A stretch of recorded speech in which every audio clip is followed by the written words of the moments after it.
Hola, ¿qué tal? Bienvenidos al episodio 29 de Que esto que el otro, salud.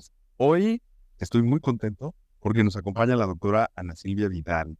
La doctora Ana Silvia es médico uróloga y la voy a presentar. Ella es uróloga por el Centro Médico Nacional 20 de noviembre. Hizo una alta especialidad en urología funcional y urodinamia en el Centro Médico Nacional Siglo XXI y actualmente se encuentra en el Hospital Ángeles de Pedregal y en el Hospital ABC Santa Fe. Pero para que ustedes me entiendan muy bien qué hace una uróloga, quiero que vean este video.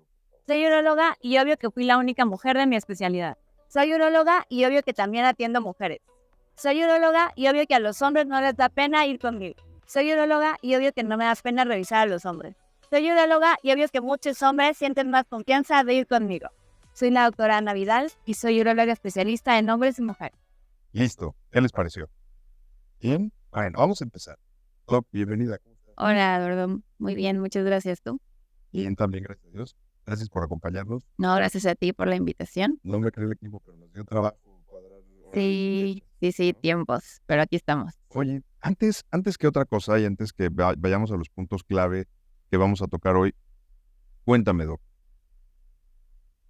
No qué hace un urólogo o uróloga, sino hoy me gustaría hablar de los problemas de piso pélvico. ¿Ok? Y, y quizás para la gente que no sabe anatomía, que la mayoría no tienen por qué saberlo, de manera muy sencilla, explícanos qué es el piso pélvico, porque es un concepto que a lo mejor la gente en general no ha escuchado. Sí, efectivamente, Eduardo, tienes razón. Es un concepto que a veces no nos queda muy claro. En realidad, el piso pélvico es un conjunto de, anatómicamente hablando, de músculos, tendones, ligamentos que se entrelazan y conforman una serie como de hamacas, si lo quisiéramos decir de cierta manera, que le dan forma y sostienen a todos los órganos que están en la pelvis. Estos órganos van desde la vejiga, en el caso de las mujeres, el útero o en algunos casos que le dicen matriz, y la parte del ano y el recto. Y todos estos órganos se deben de sostener de cierta manera y estos músculos, ligamentos y tendones dan este soporte. Entonces, cuando hablamos de piso pélvico, nos referimos a este complejo de músculos que tienen cada uno su nombre y dan este soporte a estos órganos. Oye, y aquí va una pregunta, es más para la audiencia, por supuesto, Sí, pero aquí claro. va una pregunta. Entonces, nos imaginamos como esta hamaca en la base de la pelvis.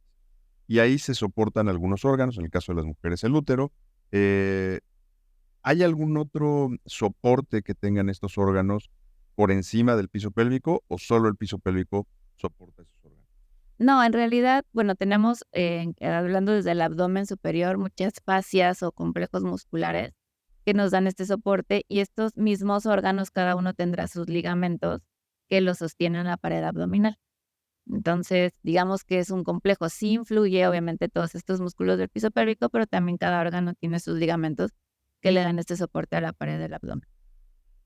Vamos a empezar porque además este tema que vamos a tocar hoy, a mí me parece muy, pues, por supuesto muy interesante, pero muy importante, porque es muy común que en México y seguramente en todos los demás países, muchas mujeres vayan por la vida padeciendo, probablemente sin saber que hay una posibilidad de tratamiento. Pero te voy a contar un chisme antes que otra cosa más. Okey. Esta serie de hay algunos episodios que, como este, que además del interés que a mí me causan y que creo que pueden ser muy interesantes, obedecen a las peticiones del equipo de producción de ese talento que han dicho, oye, queremos saber cosas al respecto de, vamos a ir viendo estos temas, y este es el primer episodio que aborda algunas de las sugerencias del equipo de producción, ¿no? Ya lo habíamos platicado, ya Sí, sabía yo que querías que vinieras, pero vamos a verlo. Bueno, ya dijimos que está el soporte, los soportes que vienen desde el abdomen, y está la hamaca, que es el piso pélvico, que es donde reposan, vamos a decirlo así, ujú, donde descansan los órganos. Y el problema principal es que ese piso pierde el soporte, se debilita. ¿Qué da esa debilidad del piso pélvico? O sea, ¿qué hace la pregunta es, ¿qué causa esa falta de soporte? claro. Hay varios factores, simplemente por el hecho de ser mujer ya tenemos ese riesgo. Digo, los hombres también tienen músculos de piso pélvico, queda muy claro. Pero en las mujeres tenemos un defecto muy importante, un problema muy importante. Estos músculos se pueden debilitar en primera instancia por el hecho de embarazarnos. Y Solo el hecho de tener un bebé en el útero sí, debilita el piso pélvico. sí, ¿por qué? Porque estás aumentando la presión que tienes en la parte del abdomen y la pelvis con el bebé que está creciendo, ¿no? Entonces, ese peso que traes constantemente ya con el hecho de embarazarte es un factor de riesgo. Ahora, si le sumas que la vía de nacimiento sea parto vaginal, eso te aumenta muchísimo más el riesgo. ¿Por qué? Porque pasa el producto, el bebé, por no decirle producto, el bebé distiende todos estos músculos y estos ligamentos y eso también genera que obviamente se genera una debilidad. Ahora, ese es el primer factor de riesgo. Sin embargo, existen otros, como las mujeres que se dedican a realizar actividades físicas que implique mucho esfuerzo. Hay mujeres como señoras ya grandes que en su juventud se dedicaban a cargar cosas muy pesadas, objetos muy pesados. Eso genera una presión continua que también a la larga puede generar esta debilidad. Ese riesgo es igual para hombres y mujeres. Bueno, a lo mejor no es igual por la anatomía, pero también aumenta el riesgo en hombres. Sí, pero en hombres es diferente porque, ahorita te voy a explicar, o sea, el canal vaginal es por donde se va a prolapsar todo y los hombres pues no tienen esta parte, ¿no? Digamos que en los hombres no va a haber estos problemas no se van a generar de la misma manera que en las mujeres. O sea, esto es más como, este tipo de debilidad es más para las mujeres. Ahora, esto es hablando de mujeres más jóvenes, hablando del parto, pero después de la menopausia, otro factor de riesgo es ese. La menopausia nos lleva a una disminución de estrógenos, que es la hormona femenina, y esta hormona femenina en la juventud o antes de la menopausia, una de sus funciones es mantener la vitalidad de estos tejidos, de estos ligamentos, de sus tendones, músculos, mucosas, sobre todo de la parte vaginal. Entonces, cuando disminuye, también influye que haya una debilidad de estos tejidos y eso también nos puede aumentar el riesgo de que tengamos este problema de debilitamiento de estas estructuras. Ok. Cuando estas estructuras, el piso pélvico, la hamaca, se debilita, se vuelve laxa, ¿qué sucede? ¿Qué siente la mujer o qué problemas va a enfrentar? Podemos hablar principalmente de dos padecimientos. Uno de ellos puede ser la incontinencia urinaria. La incontinencia urinaria que es la fuga de la orina y si nos enfocamos a la parte de la idea del piso pélvico, el tipo de incontinencia que van a tener las mujeres es incontinencia asociada al esfuerzo. ¿Qué significa? Que cuando tosan, estornuden, se ríen, hagan actividad física, algún tipo de ejercicio que implique aumento de la presión del abdomen, pueden tener estas salidas de la orina y mojarse, ¿no? Y la otra es que tengan algo que se llama, voy a usar el nombre técnico, que es prolapso de estos órganos, que una manera coloquial de decirlo es lo que le dicen vejiga caída, que quiere decir que la vejiga o incluso las que tienen todavía conservan su útero puedan sentir que prolapsa o que sale por el canal vaginal y ellas van a tener la sensación de una bolita por la vagina.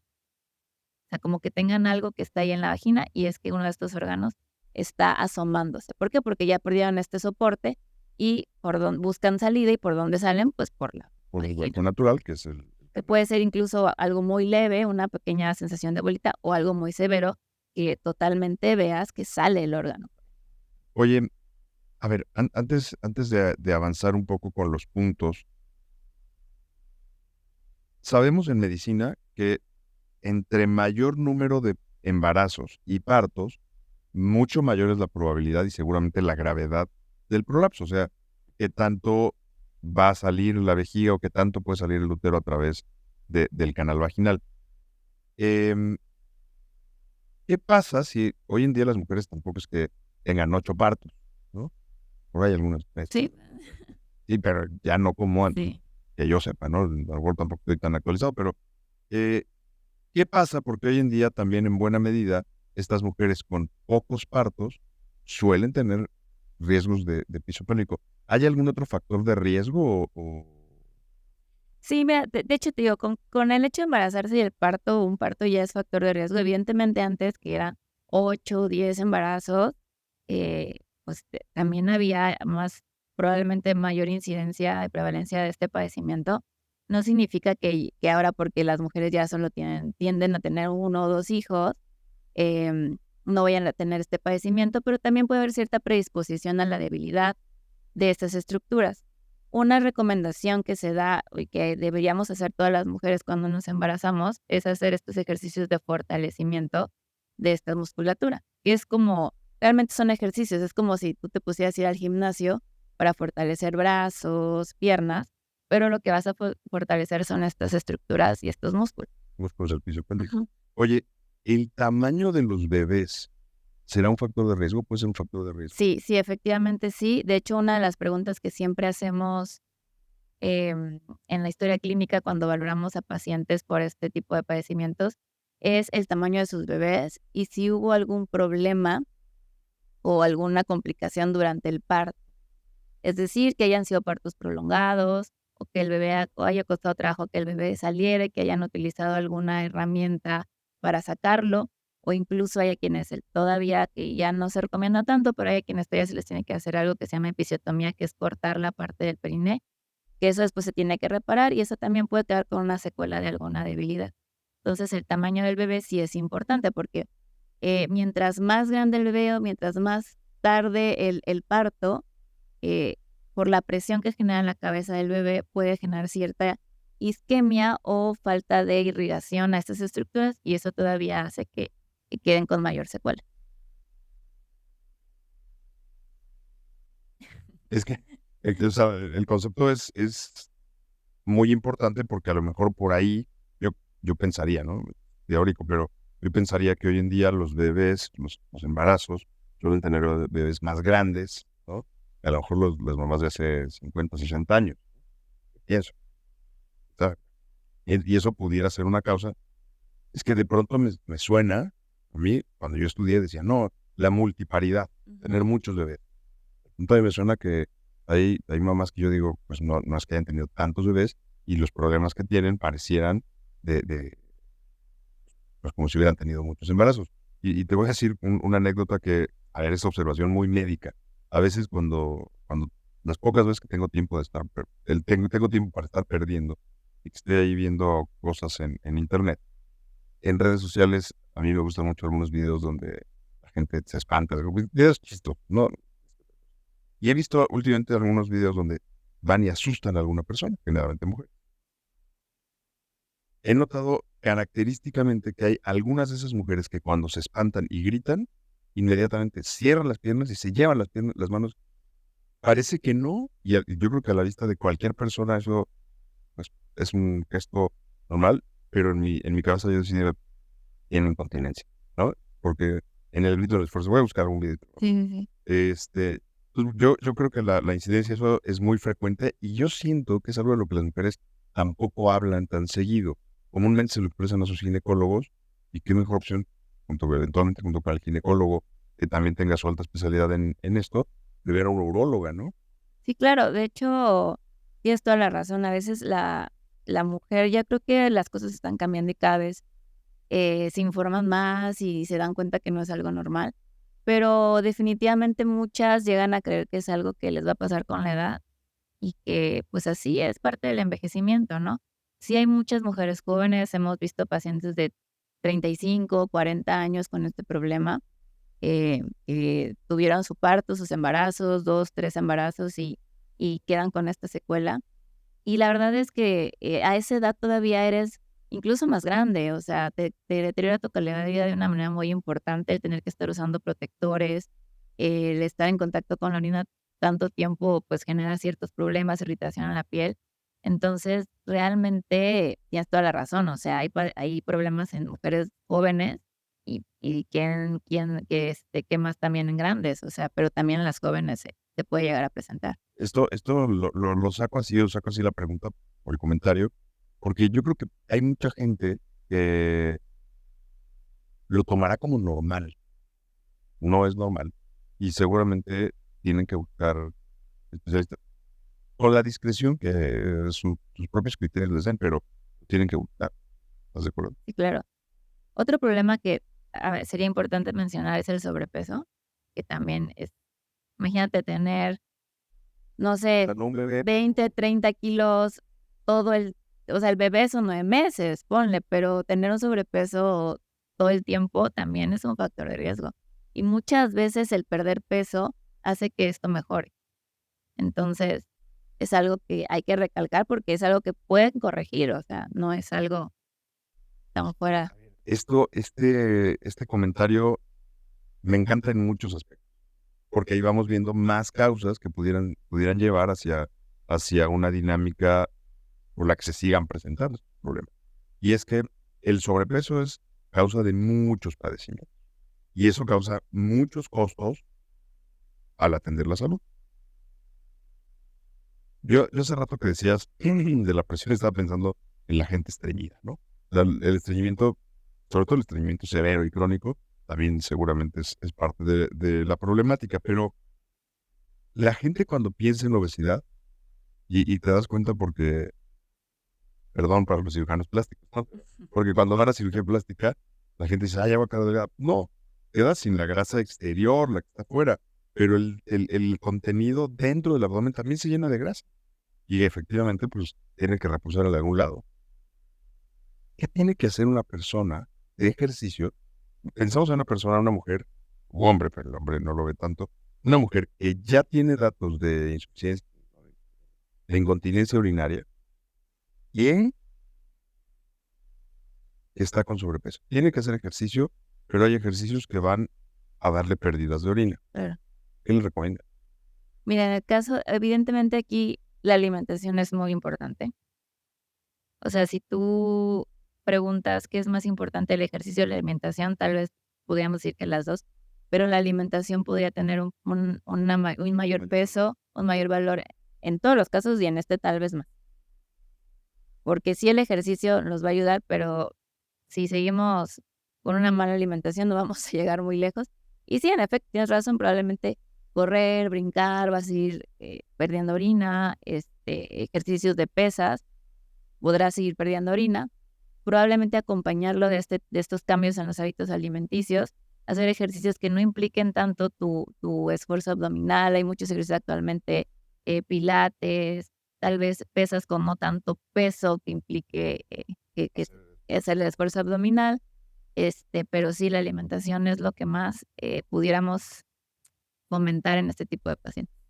Oye, ¿hay algún ejercicio, alguna práctica deportiva, más allá de la Ujú. terapia, que se le pueda recomendar a alguien que quiera fortalecer el piso abdominal? Pilates, Tanto antes como después. sí, pilates, como manejan mucho fortalecimiento del core, que es toda la parte abdominal para arriba, el yoga, la natación, incluso el ciclismo, pero yo creo que los que más pueden fortalecer esta parte es pilates y yoga. Ok, tome nota. Bueno, a ver, vamos al siguiente punto. Oye, hace ratito dijiste que la debilidad de la musculatura, y me llamó mucho la atención, no solo por la musculatura, del piso pélvico, que la debilidad de la musculatura se puede agravar con el deterioro hormonal de las mujeres, o sea, con lo que habitualmente la gente conoce como menopausia. Ujú. Entonces eso aplica para cualquier grupo muscular. Sí, Ok. Qué horror. sí, de hecho, las mujeres después de este problema empezamos a perder masa muscular, así como los hombres la pierden cuando le empieza a bajar la testosterona. Entonces, por eso es importante estar con una buena alimentación, tratar de aumentar nuestra masa muscular con ciertos suplementos, hacer ejercicio después de este problema para efectivamente ayudar con esta sarcopenia, que es la pérdida del músculo, y pues digo, no solo fortalecer o no solo evitar la del piso pélvico, sino la en general de nuestro cuerpo. Ahora, entonces, con mayor énfasis, las mujeres que están entrando en la menopausia, más bien que ya van a tener la menopausia, que están entrando en el climaterio, en esta pérdida de hormonas, tienen que hacer ejercicio. Sí, claro, es lo ideal.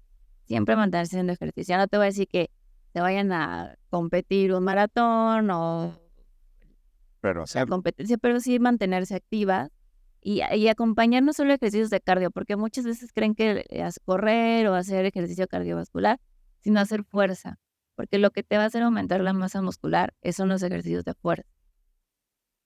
Oye, a ver, esto está súper interesante porque cuando viene una persona que está entrando en esta fase, a ver, normalmente va con el ginecólogo, pero cuando hay temas cardiovasculares, de hipertensión, entonces entra uno a verlo o a verlas, normalmente dicen, uy, no, doctor, si eso no lo hacía antes, ahora menos. ¿Cómo sensibilizar? Porque entonces vemos que en la práctica deportiva sirve no solo para el corazón, para la presión, para el piso pélvico también. O sea, las mujeres, es que yo tengo que decir esto y no me da pena, pero yo ver estos comerciales en los espectaculares de gente, hombre, no se ven chavitos, pero se ve relativamente joven, portando un pañal muy orgullosos, y digo, eso no es normal. O sea, no es como que, me siento muy feliz trayendo mi pañal. Claramente, si tienes un problema está bien, pero si es un problema que puedes revertir, hay que hacerlo, ¿no? Sí, claro, bueno, esos anuncios comerciales, pues sí son instrumentos que se pueden utilizar mientras, o sea, para que obviamente la ropa no se moje, pero no es la solución, o sea, no es la cura y no va a estar nada padre que estén usando pañal todo el resto de su vida, ¿no? Porque aparte esto no se va a quedar ahí y probablemente se pueda agravar. Entonces, si empiezas con gotitas o chorritos, termines usando un pañal o un pantiprotector, puedas terminar usando 3, 4 pantiprotectores o pañal incluso, o sea, lo cual va a ser más severo. Y sí, o sea, tienes con tu comentario de que luego te dicen las pacientes, no, si antes no lo hacía, ahora menos, pues bueno, es encontrar la manera del ejercicio que les guste, o sea, no los vamos a forzar a hacer cierta actividad, sino hay que motivar a buscar algo que les guste, que les llame la atención. Y los ejercicios de piso pélvico, bueno, tienen su peculiaridad y hay expertos, expertas que se dedican específicamente a este fortalecimiento. Oye, a ver, lo dices muy bien, hay gente que tiene esa capacitación o se ha dedicado a eso, pero algo que me gustó mucho y que lo dijiste muy bien y además lo planteabas para la temática, es si quieres evitar o disminuir la probabilidad de que esto suceda, además de tratar de mantener un peso ideal, tal, ¿no?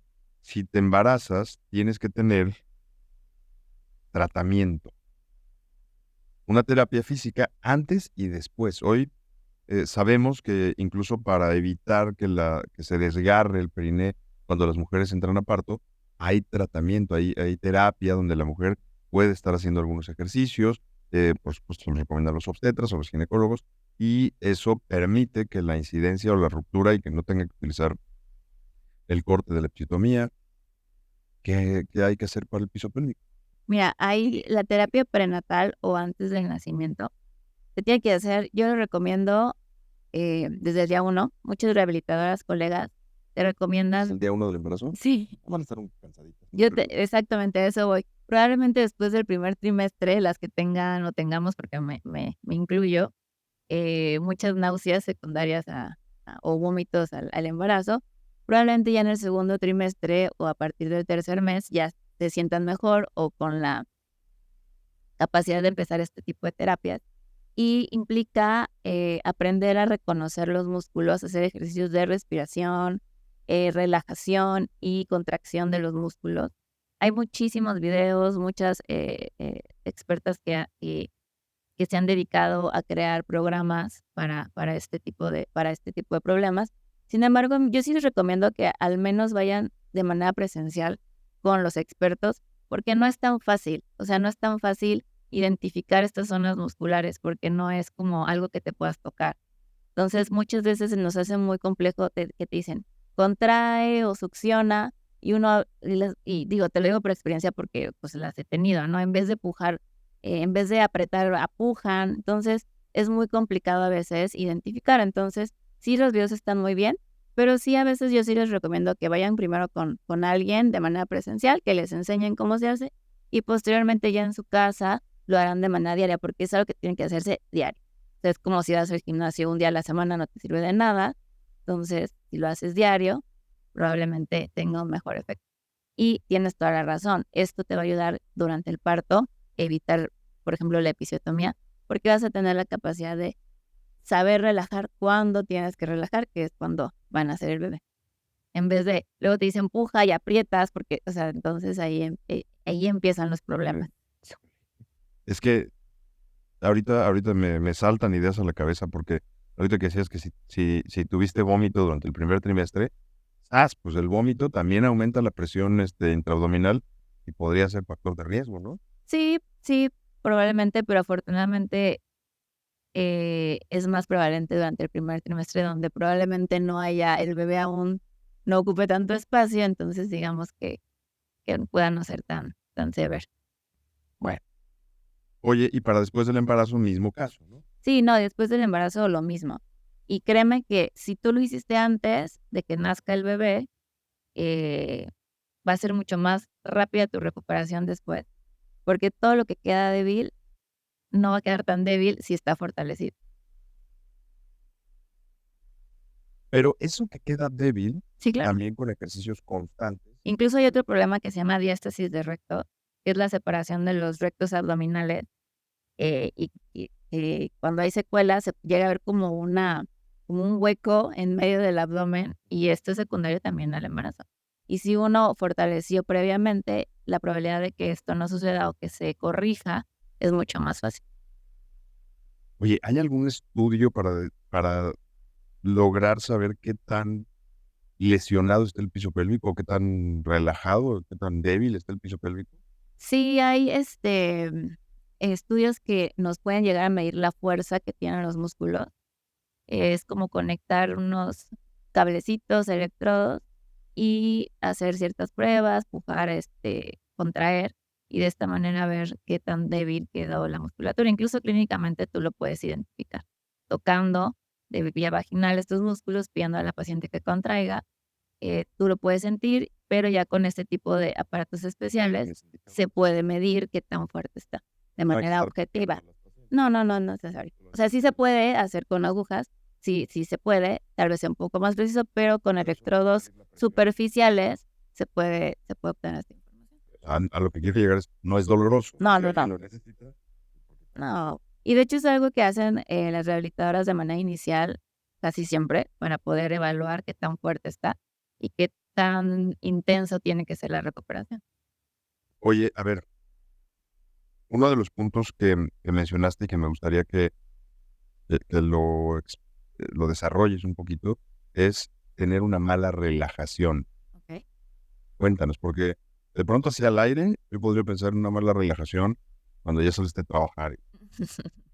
¿A qué te refieres con una mala relajación? Sí. Bueno, así como los músculos se tienen que contraer, o estas estructuras se tienen que contraer para, por ejemplo, la continencia, también tenemos que saber relajar. Por ejemplo, ¿qué pasa cuando orinamos? La vejiga se contrae, pero en las mujeres, hablando específicamente, también puede pasar en los hombres este tema de mala relajación.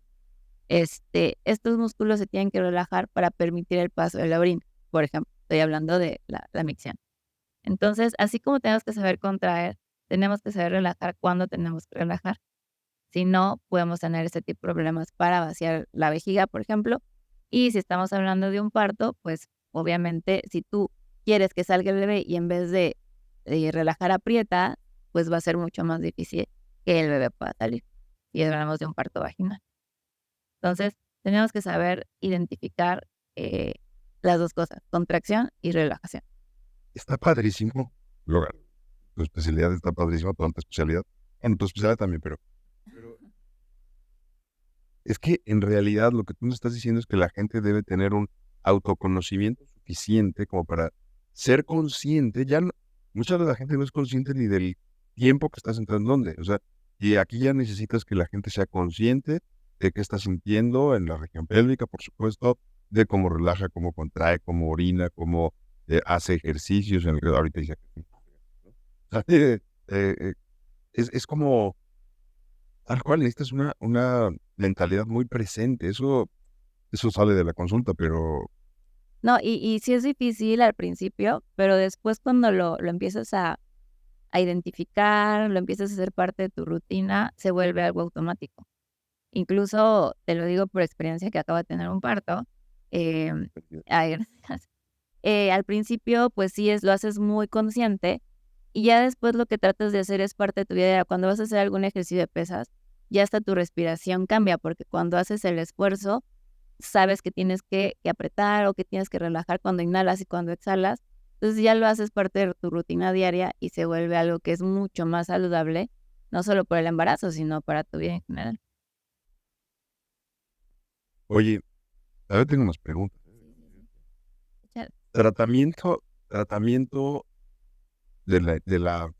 ver, tratamiento tengo que decir de la incontinencia, pero, y ahorita nos dices de la incontinencia, pero justo el tratamiento para atender el piso pélvico debilitado, que puede involucrar pérdida de orina en las mujeres, prolapso tanto de la vejiga, vejiga caída, porque la gente dice vejiga caída, y porque la gente también en términos muy coloquiales dice matriz caída, ¿no? Prolapso uterino. ¿Cuál es el tratamiento? Entiendo que hay varias opciones. ¿Cuáles son las opciones? Inicialmente tendríamos que separar incontinencia y prolapsos, ¿no? En cuanto a la incontinencia de esfuerzo específicamente vamos a hablar, porque hay otro tipo de incontinencia, que el tratamiento es diferente. En cuanto a la de esfuerzo, que es la secundaria, la debilidad, podemos empezar con las incontinencias que son muy leves o leves que son cuando son gotitas o que no necesitas más de una toalla o incluso ninguna toalla. Puedes empezar con terapia, que yo he tenido pacientes que con la terapia tienen suficiente y con eso ya no tienen fuga. Con eso les es suficiente. Cuando la terapia no es suficiente o la incontinencia es moderada, severa, que tú sabes como médico que no va a mejorar, pues existe la cirugía, ¿ok? En cuanto a las cirugías, tenemos cirugías de mínima invasión, que pueden ser incluso vía vaginal, no hay necesidad de abrir el abdomen. Lo que se hace en la cirugía vaginal es colocar una cinta, que es como una pequeña mallita, que es una cinta larguita, como de unos 2-3 centímetros de ancho, que se coloca vía vaginal y lo que hace es ayudar a darle soporte a la parte de la uretra, que es por donde sale la orina, para generar pues como mayor soporte a esa zona y que la paciente ya no tenga esas fugas, ¿ok? Ahora, el uso de estrógenos locales, me refiero a estrógenos locales, que es pomada de estrógenos que se aplican las mujeres vía vaginal, eso también va a rehabilitar o darle mayor vascularidad y fuerza a la pared de la vagina que está débil. Entonces, terapia física puede ser inicial con estrógenos. Si esto no mejora o la incontinencia es muy severa, existe la cirugía. Una de las opciones es la que ya te comenté con la cinta. También existen cirugías abdominales que por dentro le ayudas también con unos puntos por dentro, como a dar mayor soporte a esta estructura de la uretra y de esta manera podemos ayudar a la incontinencia. Ahora, si hablamos de prolapso, generalmente el prolapso los dividimos en grados. Cuando son grados iniciales, como un grado 1 hasta un grado 2, si la paciente no tiene molestias muy severas o que le generan mayor problema como infección de vías urinarias secundaria del prolapso, pues puede utilizar estrógenos también vaginales o terapia de fortalecimiento y con eso reducir un poco el prolapso. Sin embargo, cuando el prolapso ya es que llega al introito de la vagina o lo cruza, ya lo ideal es la cirugía. En la cirugía que hacemos, cuando es un prolapso del útero y la paciente ya no quiere tener hijos, lo ideal es quitar. Okay. Si ya tuvo hijos y ya no quiere o no quiere tener hijos, lo ideal es quitar el útero. Y cuando es vejiga, lo que se hace es, digamos, tensar esa zona de la vagina que está caída o prolapsada para que la vejiga regrese a su lugar. Como si fueras a reamarrar la hamaca. Exactamente. Valga la expresión. Muy poco técnica. Ok. Todo esto perfectamente lo ve un urólogo o una uróloga con la alta especialidad en urodinámica. Oye, antes de que terminemos, porque estamos llegando ya más o menos al final, Sí. esto es infinitamente más importante y más frecuente en mujeres, pero ¿qué pasa en los hombres? O sea, un hombre, ¿cuándo o qué síntomas tiene por debilidad del piso pélvico? Realmente en los hombres no tendríamos este problema, te voy a decir por qué. Cuando hablamos de debilidad, los hombres tienen una ventaja y desventaja. En cuanto a la debilidad, pudiéramos decir que es ventaja porque ellos tienen en la uretra, que es el conducto por donde sale la orina, tienen, aparte de la próstata, tienen después de la próstata lo que se llama esfínter. Este esfínter tiene un componente muscular que ellos controlan y otro que es controlado por el sistema nervioso. Porque ¿qué pasaría si todo el tiempo lo estuvieran controlando? Pues te cansas y se te sale la orina, ¿no? Entonces, ellos tienen esta estructura muscular que se mantiene cerrada automáticamente cuando la vejiga se está llenando. De que no es doble. Y además, exacto, tiene la próstata, tiene esfínter y aparte está el cuello de la vejiga, que está arriba de la próstata. Entonces, el hombre no tiene tanto este problema. ¿Cuándo sí lo puede tener? Cuando tienen cirugías de próstata, donde en la cirugía, por ejemplo, por crecimiento prostático, por alguna razón hubo lesión al esfínter y tenían esta debilidad, pues ahí sí hay mayor riesgo de que se salga la orina. O cuando hay una cirugía de próstata por cáncer de próstata, donde tratas de preservar el esfínter, pero a veces no se puede preservar tanto por temas quirúrgicos, y si el paciente tiene esta debilidad, olvídate, quedan incontinentes. De hecho, hay terapia, se recomienda tomar terapia de fortalecimiento cuando los pacientes, antes de que se operen de cirugía por cáncer de próstata, y si quedan incontinentes, tomarla posteriormente. Pero solo ahí es cuando el paciente, el hombre, pudiera tener incontinencia por debilidad, cuando ese esfínter ya se daña. Pues el hombre, en ese aspecto estamos bien cómodos porque no tienes hijos, puedes engordar sin... Es un decir hablando de piso pélvico. No tienes hijos, bueno, eso sí, puedes engordar sin que se te debilite el piso pélvico y no pasa nada. Pues sí se te puede debilitar, pero tal vez no tengas este efecto como en las mujeres sería. Ahora, al contrario de este tipo de problemas por debilidad, puede haber otro problema que es lo contrario, que tienen dificultad para la relajación de estos músculos. Y esto se da mucho en hombres jóvenes.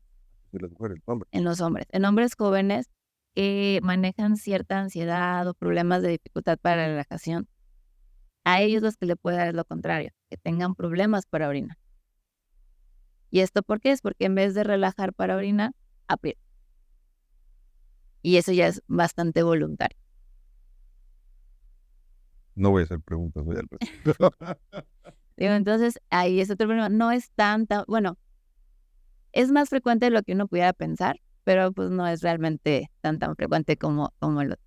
Oye, no es común que haya urólogas, ¿no? Por algún motivo es una subespecialidad más tomada por hombre. Después de haber visto tu video del principio, ¿cómo llegaste? Pues mira, sí, yo cuando lo decidí no lo había analizado de esta manera. Está padrísimo. Me di cuenta de que era más hombres cuando ya había decidido ser uróloga y dije, ay, pues sí, tienes razón, son más hombres. Pero no lo analicé en ese momento cuando tomé mi decisión. Afortunadamente, créeme que ya hay cada vez más. Donde yo hice la residencia, por ejemplo, yo fui la única un tiempo, que después entró otra doctora después de mí. Y ahorita, actualmente, donde yo hice la especialidad, hay simultáneamente 3 mujeres, me parece. Cuando en mis tiempos, tal vez, ya voy a hablar como señora en mis tiempos. No, Cuando me tocó, yo fui única, ¿no? Y hay otros hospitales donde ya hay 5 residentes mujeres. Cada vez es más frecuente y creo que tiene que ver con que mientras más lo ves, más normal se te hace y más te atreves. Porque si tú ves que son siempre hombres, hombres, hombres, tal vez digas, no, pues ¿para qué lo intento, no? Pero la verdad es que cada vez hay más y no es una especialidad para hombres ni de hombres. O sea, realmente creo que fue mucho el mito de ven puros hombres, porque todavía hay gente que cree que vemos puros hombres. O sea, mucha gente no sabe que también vemos mujeres. Entonces, sí, no, la verdad es que lo ubico. Y la verdad es que para resumir un poco el episodio, hasta donde vamos, yo creo que la parte más importante es que, y lo dijo la doctora hace ratito, las mujeres, después de que se embarazan, y esto nos abre un poco el contexto histórico, social, las mujeres cuando se embarazan, después de tener a los bebés, pareciera que envejecen. Y no me refiero al aspecto físico, eso no, las mujeres se ven normales, pero cambia su actitud. Y muchas de las mujeres que nos están escuchando saben que esa actitud cambia, porque hay condiciones que cambiaron, como tener incontinencia urinaria, como no sentirse en las condiciones cómodas, y entonces dejan de tomar actividades, incluso de juego. Entonces empiezan a tener un comportamiento, pues, envejecido, ¿no? independientemente de que no se vean mayores, ¿no? De que no se vea tanto el envejecimiento en físico. Las mujeres que están en esta situación busquen atenderse, porque además muchas veces lo más fácil es hacer terapia. Sí. No lo dejen. No es algo que, ay, pues si le pasó a tu abuelita y si le pasó a tu mamá o a tu bisabuelita y todo, no importa. No significa que tú tengas que seguir por el mismo camino, ¿ok? Y bueno, me gustaría agregar una frase que me dijo una rehabilitadora con la que trabajo que yo la adopté, se la robé y la suelo decir a las y los pacientes, es que la terapia supera tus expectativas. Muchas veces creen que no les va a servir de nada, pero tengo muchos pacientes que con la terapia han tenido mucho éxito, son felices porque no tuvieron que someterse a nada invasivo, les funcionó y es algo que llevan a la práctica de la vida diaria. Entonces, no se desanimen porque digan la terapia, voy a ir una vez a la semana y no me va a servir. Realmente cuando uno se compromete, tiene muy buenos resultados. Es algo que decíamos en el episodio pasado. Tú como paciente tienes la obligación de tomar tu compromiso, de tomar la disciplina y de hacerlo. Porque si no, por mucho que vayas, no es el agua bendita que cae ya, ¿no? Oye, y además de las mujeres en esta condición, los hombres que fueron operados de próstata y que tienen incontinencia urinaria, háganlo. O sea, tampoco lo tomen como, pues ya, eso fue lo que me tocó y ni modo. Esa era la intención de este episodio. ¿Algo que quieras agregar? Pues que sigan tu consejo, la verdad es que es una muy buena opción, que no se queden con la idea de que ya no hay nada más que hacer. Tanto para hombres como para mujeres siempre hay opciones, que pueden empezar con lo menos invasivo que puede ser terapia, hasta las opciones quirúrgicas, pero digo, opciones hay. Doc, antes de irnos, seguramente ya lo sabes, les pido otras recomendaciones. En cuanto al tema, ¿no? Ah, Un libro, ok. una película y una canción. Las que más te gustan. Mira, un libro, ya que estamos en esto del embarazo y los partos, acabo de leer uno, es muy pequeño, pero se lo recomiendo a hombres y mujeres. Se llama Cómo educar en el feminismo y no es como que para que tengas hijos feministas ni hijas feministas, sino para que tengas hijos, para que críes a tus hijos e hijas a como actualmente la sociedad está evolucionando. Es de Chimamanda Ngozi, que es una nigeriana que escribió, es muy chiquito, lo puedes leer en 1 o 2 días. Entonces realmente yo lo leí casi que el día que estaba en trabajo de parto y al otro día. Es muy bueno. Perdón. Lo que vas a decir, o sea, no te imaginé. Estabas en trabajo de parto con una conciencia tal del piso pélvico, estaba relajada leyendo. Pues no estaba tan relajada, pero ahí antes de empezar con las contracciones fuertes, pues para entretenerme un rato estaba leyendo. ¿Ok? Una película. Bueno, mi película favorita, una de mis películas favoritas se llama Siempre el mismo día, donde sale Anne Hathaway. ¿Y cuál fue la tercera? Un libro, una canción y la canción. La canción. Ay, me la pones difícil con las canciones, ¿eh? Una, la que más te gusta. La canción que más me gusta. Tengo problemas con elegir mis canciones favoritas. ¿Por? Porque como que no tengo una canción favorita, ¿me lo puedes creer? Sí, no, claro. Por supuesto. Claramente. Alguna que te inspire algo que quieras dejar en la audiencia. Porque además acuérdate que la ventaja del podcast es que no es que salga en un programa pasado mañana. Publica y la gente lo puede escuchar cuantas veces quiera a través del tiempo, ¿no? Entonces de ahí subido, pero Bueno, te voy a recomendar una canción que me gustó, que es nueva, es de Billie Eilish, que salió en la película de Barbie. Estamos hablando, nos poniendo muy feministas. no, está padre, cada quien. Se llama What Was I Made For? Y digo, agregándolo, relacionándolo mucho al embarazo, al libro que les recomendé y la canción, actualmente es de mis canciones recientes que más he escuchado. What Was I Made For?